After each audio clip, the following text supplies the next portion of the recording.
Madame, Monsieur, bonsoir. Toujours dans le cadre de notre émission, votre émission Congosphère. Aujourd'hui, nous allons parler de l'insertion scolaire des enfants vivant avec handicap, un thème choisi en rapport avec la célébration du 3 décembre de chaque année de la Journée mondiale des personnes vivant avec handicap. Et pour en parler ce soir, nous avons 5 invités. Je serai seul face à ces 5 invités en l'absence de J.D. Akala, le co-présentateur de cette émission. Alors, le premier invité, il s'agit de M. Donatien Ibassa, coordonnateur de la Dynamique Coalition Plus 2030. La sœur Ida Pélagie Louvouando, coordonnatrice de l'école spéciale Case Dominique. Et encore d'autres invités qui sont derrière moi. Il s'agit de M. André Kabi, qui va intervenir pour le compte de Handicap Afrique, Mme Gustavine Luzolo, pour le collectif Liloba, et M. Nzinga Okosa, pour le compte du Conseil consultatif des personnes vivant avec handicap. Bonsoir à tous. Bonsoir. Alors, avant de démarrer notre entretien, nous allons vous proposer ce reportage.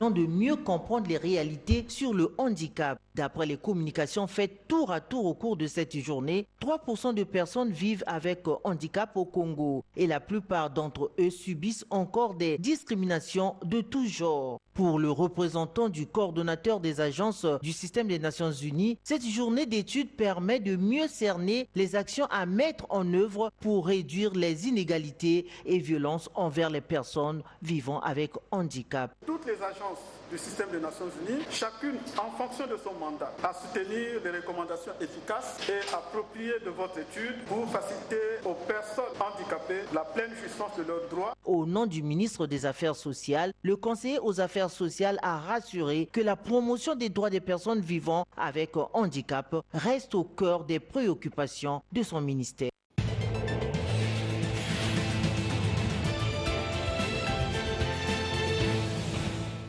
Voilà, retour sur ce plateau. Monsieur Ibassa, vous avez suivi avec moi ce reportage consacré à la Journée mondiale des personnes vivantes avec handicap. Pouvez-vous nous brosser en quelques mots la condition de la personne vivant avec handicap en République du Congo? Merci de cette opportunité que les Congos nous accordent pour justement parler de la situation des personnes vivant avec handicap en République du Congo. J'aimerais tout juste dire que le Congo a fait des efforts appréciables pour se doter d'un cadre législatif national permettant de garantir la réalisation des droits des personnes vivant avec handicap. Nous parlons de l'insertion scolaire des enfants vivant avec handicap. Ben justement, il y a un problème. La politique nationale d'action sociale, moi je l'ai dit, reconnaît que la personne vivant avec handicap est victime de désavantages et c'est là sur le plan de la scolarisation, de l'emploi et de la participation à la vie sociale. Donc, ça veut dire que déjà, les enfants sur le plan de la scolarisation, les enfants handicapés ou les enfants dont les parents sont des handicapés ont des problèmes d'accès à la scolarisation. Y a-t-il des structures spécialisées pour ces enfants ? Bien sûr qu'il y a des structures spécialisées et je crois que nous avons d'autres associations qui travaillent sur la question et au niveau de l'État, il y a des structures spécialisées créées par l'État, créées par l'Église catholique qui existent, mais c'est beaucoup plus dans les grandes agglomérations comme Brazzaville et Pointe-Noire. Je me penche du côté de la sœur Ida Pélagie Louvouando. Alors, que dire de la législation en la matière? Merci beaucoup. Comme vient de le signifier M. Donatien Ibassa, en fait, le Congo est en avance du point de vue des textes juridiques, mais il n'y a pas de texte d'application.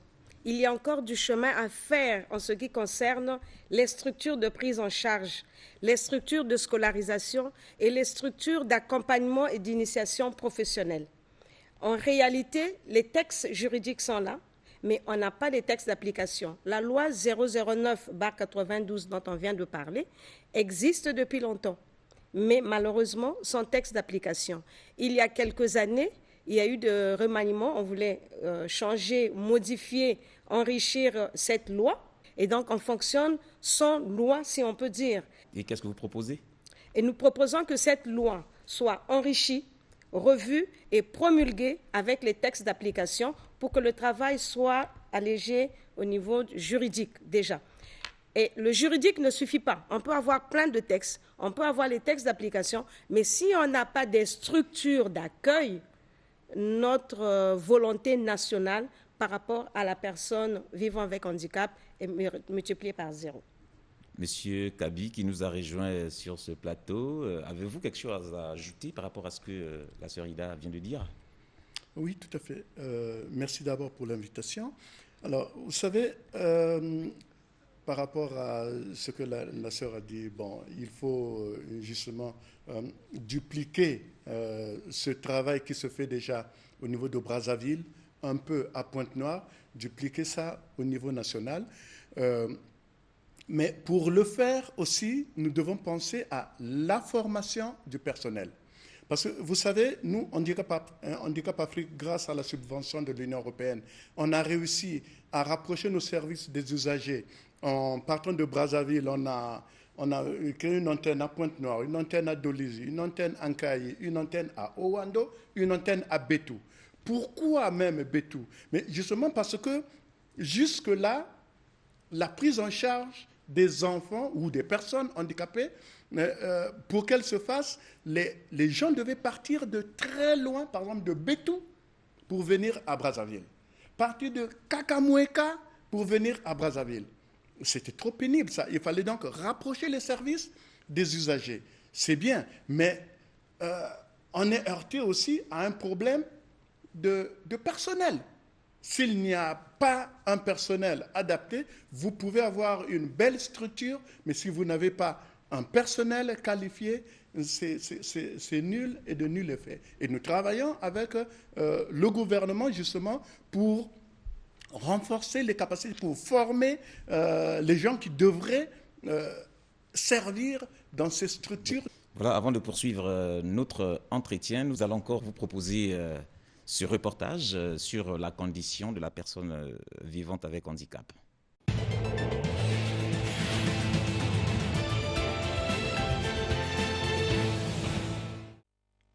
École spéciale de Brazzaville.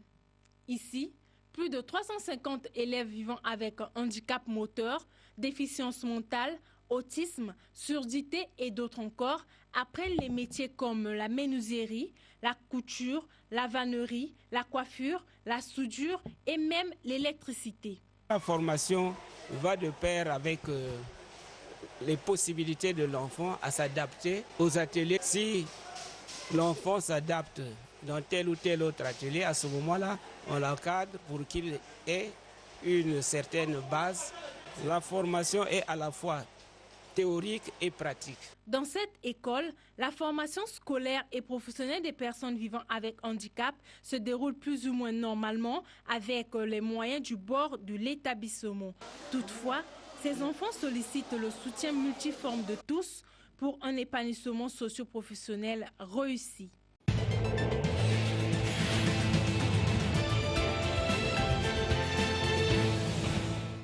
Voilà, avez-vous un commentaire à faire? Non, ça c'est déjà ce que la société civile, parce que là, vous voyez, l'école spéciale, là, c'est la société civile. Donc la société civile fait avec le gouvernement, parce que le gouvernement aussi, il y a des institutions de prise en charge, telles que l'Institut psychopédagogique, et les aveugles et les sourds, c'est aussi la société civile, parce qu'en partenariat avec le gouvernement congolais, tout comme... On peut aussi dire, c'est aussi Handicap Afrique. Handicap Afrique. Ces enfants, bien souvent, on les cache dans les maisons.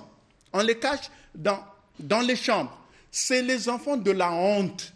On ne veut pas que moi, tel que je suis, avec mes grades, avec que les gens sachent que j'ai un enfant comme ça.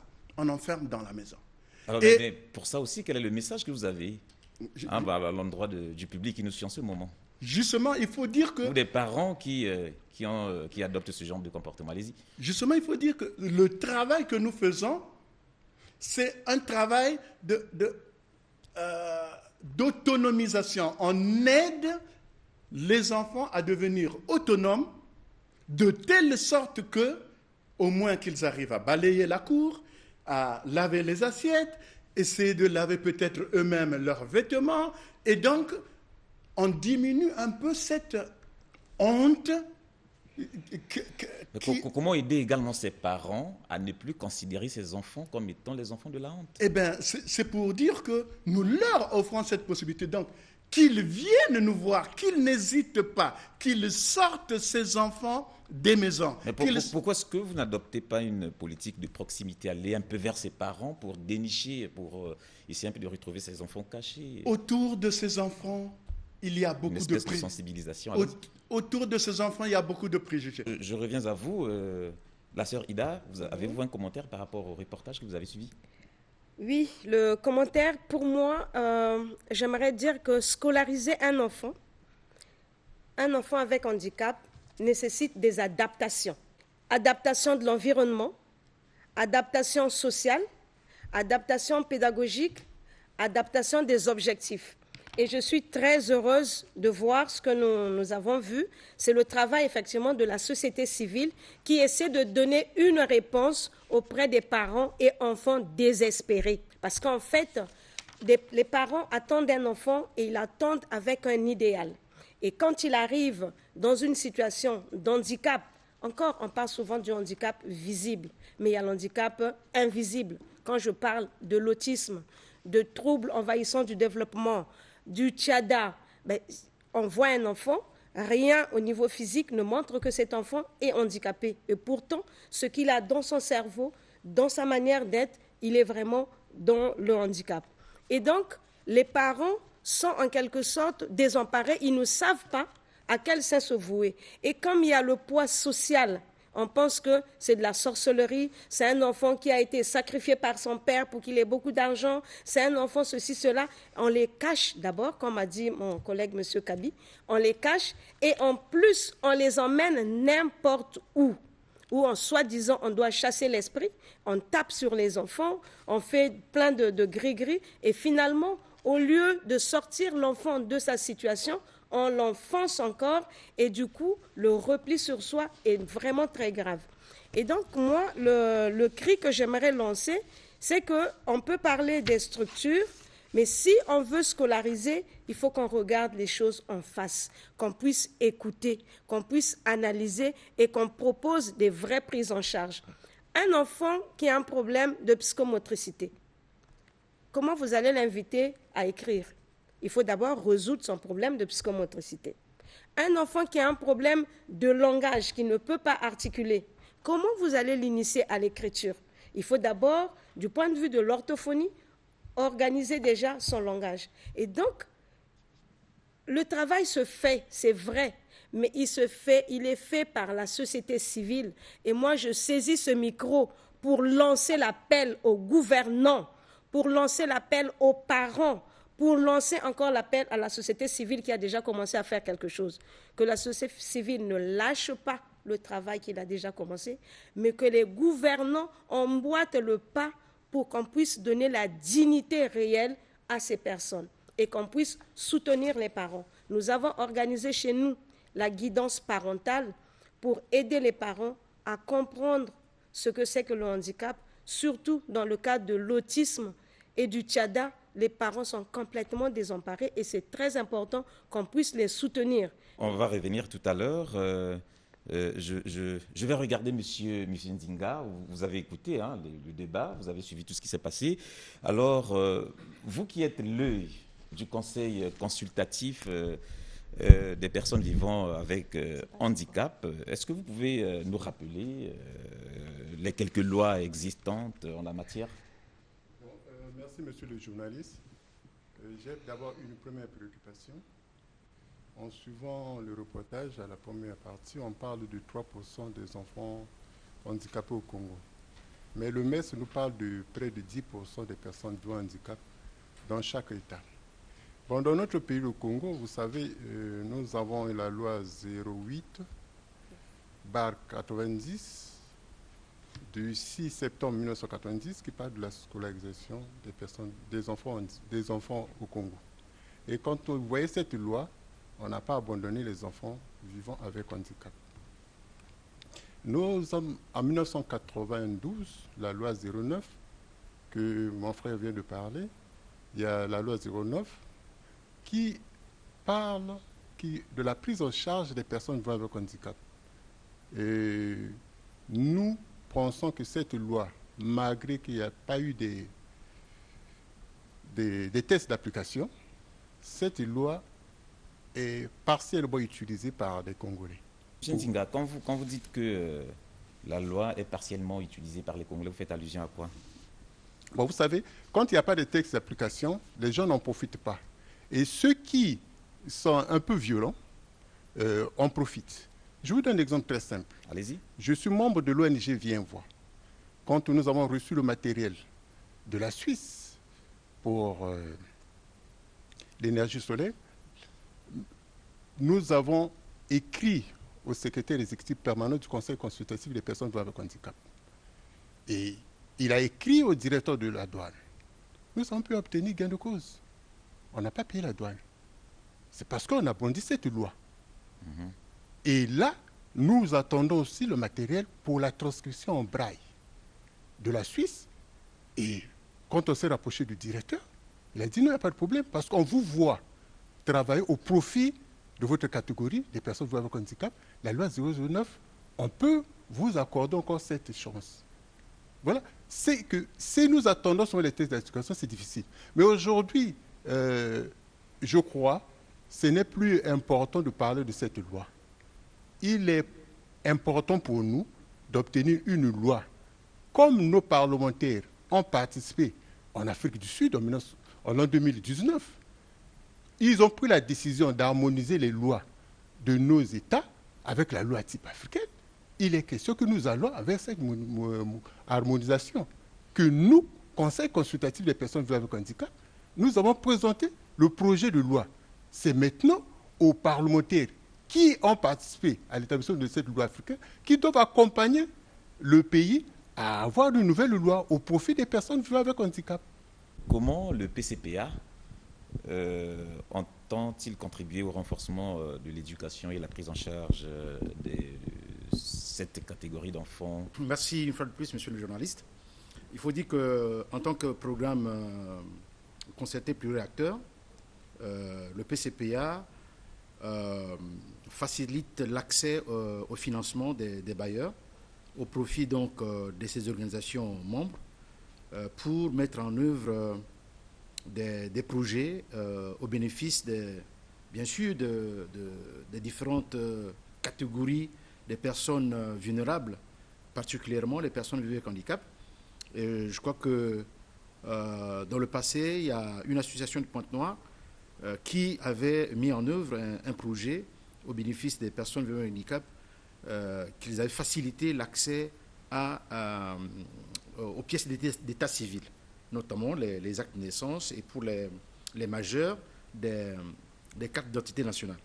Vous savez que la personnalité juridique, c'est un droit reconnu par notre Constitution.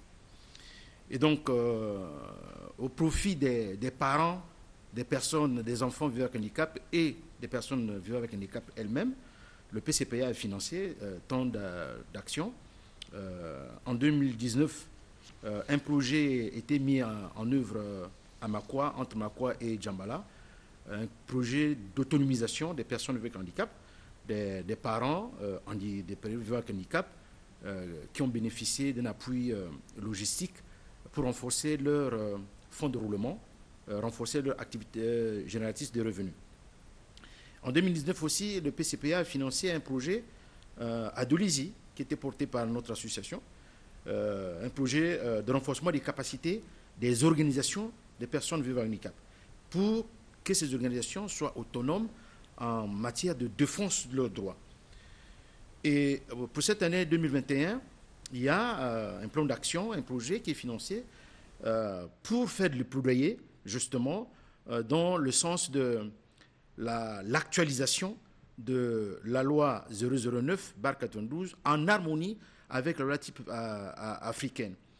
Monsieur le journaliste, vous conviendrez avec moi que c'est vrai que l'État-providence ne vit plus, mais en termes d'obligation de respecter, de protéger et de rendre accessibles les droits des personnes handicapées relève de l'État. Le rôle social de la société civile et d'autres partenaires techniques et financiers ne peut pas ausculter la responsabilité de l'État en matière de respect des droits des personnes avec handicap. Mais dans la création, par exemple, des structures qui peuvent accueillir cette catégorie d'enfants, les ONG, les organisations peuvent également le faire. Bien sûr. Sans rien attendre de l'État. Ok, je suis d'accord. Le font déjà. Mais les ONG ne peuvent pas se substituer à l'État, juridiquement parlant. Donc, les questions d'avantages. Aider l'État. Oui, les questions d'avantages. Les questions des cartes d'accès au transport. Les questions, en tout cas, tous les droits, aujourd'hui, qui sont garantis par la loi 009/92, que nous souhaitons être révisés en harmonie avec la loi type africaine, viendra renforcer, viendra garantir d'abord ces droits. Au départ, c'est d'abord les droits. D'accord. Tout à l'heure, monsieur, je regarde encore une fois de plus monsieur Ndinga Okosa, qui est l'œil du conseil consultatif des personnes vivantes avec handicap. Comment trouvez-vous la condition de l'enfant vivant avec handicap en cette période de pandémie de coronavirus? Ce qui est vrai, que ce soit l'enfant, que ce soit la personne adulte, nous avons traversé les moments difficiles et que notre souhait est que cette pandémie puisse se prendre fin le plus tôt possible. Parce que quand les personnes valides ont eu à vivre une vie difficile, et combien de fois la personne vivant avec handicap, qui est d'abord une personne vulnérable, surtout l'enfant vivant avec handicap.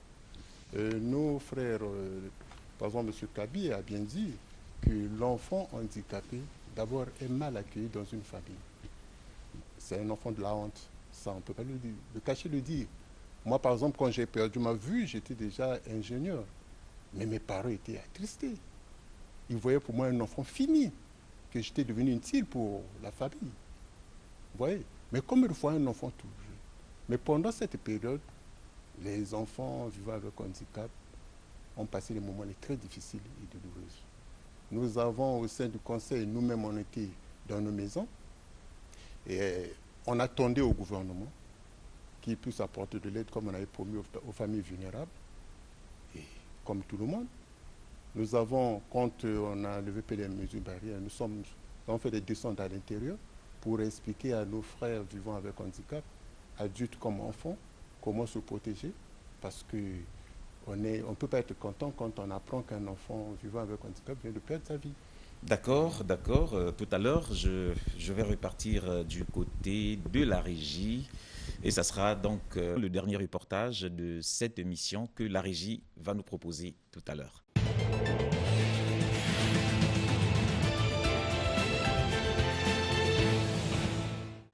Les 3 Bonaventure Boudika volent au secours des personnes avec handicap de sa circonscription grâce à cette cérémonie de sensibilisation de cette couche sociale. Le CEDER, reconnaissant la diversité des personnes handicapées ainsi que la nécessité de promouvoir et protéger les droits de l'homme de toutes les personnes handicapées, se dit solidaire avec les personnes handicapées et entend associer sa voix et son action à la dynamique de toutes les organisations qui ont fait du bien-être des handicapés leur credo. Rien ne vous empêche d'entreprendre puisque vous avez appris, pour certains, comme les autres, sinon plus que les autres. Cette cérémonie a connu la participation de l'administrateur maire de Makelekele, Edgar Abasoukissa, du député Jérémy Lissouba et du député Jean-Paul Malonga. Le clou de cette célébration de la Journée mondiale des personnes avec handicap a été le don de tricycle du député Boudika aux personnes handicapées.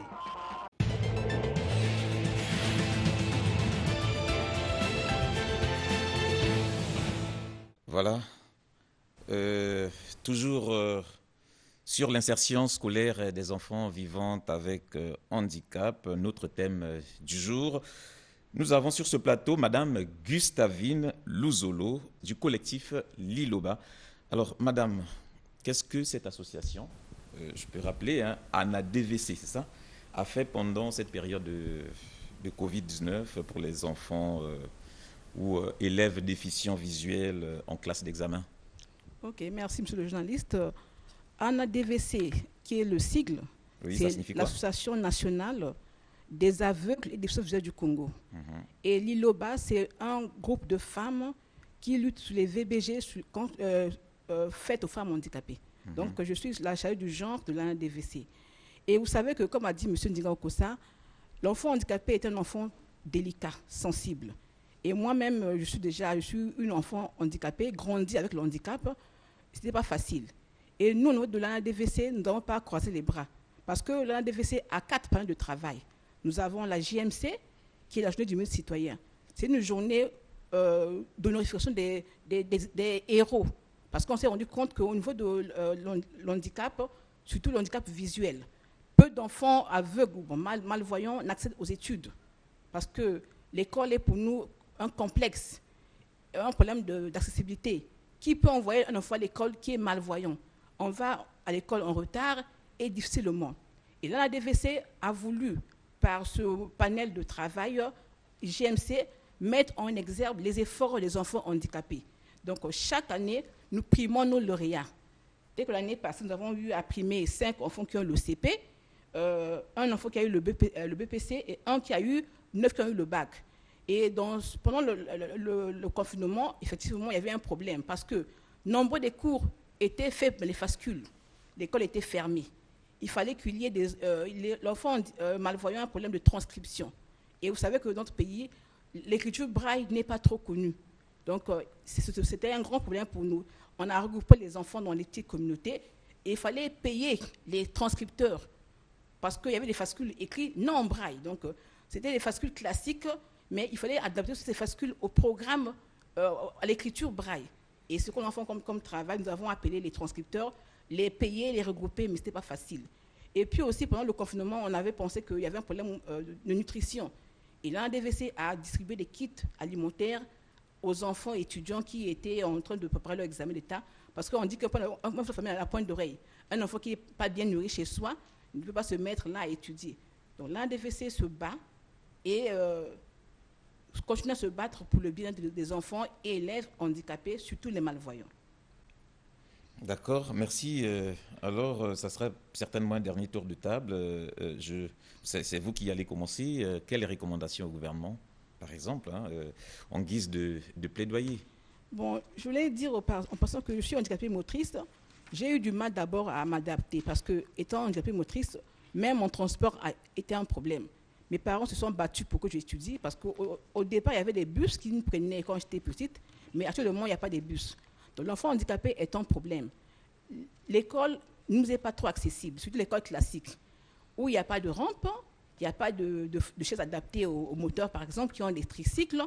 Il y a tout un problème. C'est donc la fin de cet entretien. Je rappelle que nous recevions sur ce plateau M. Donatien Ibassa, coordonnateur de la Dynamique Coalition plus 2030, la sœur Ida Pélagie Louvoindou, coordonnatrice de l'école spéciale Case Dominique, et également M. André Kabi, qui est intervenu pour le compte de Handicap Afrique, Madame Gustavine Louzolo, pour le collectif Liloba, et enfin M. Ndinga Okosa, pour le compte du Conseil consultatif des personnes vivant avec handicap. Donc, comme je vous l'ai dit, nous avons parlé de l'insertion scolaire des enfants vivant avec handicap en rapport avec la célébration le 3 décembre dernier de la Journée internationale de la personne vivant avec handicap. Merci d'avoir accepté notre invitation. Voilà, vous avez compris que c'est la fin de cette émission. Merci à vous de l'avoir suivi. Excellente suite des programmes sur notre chaîne. Au revoir.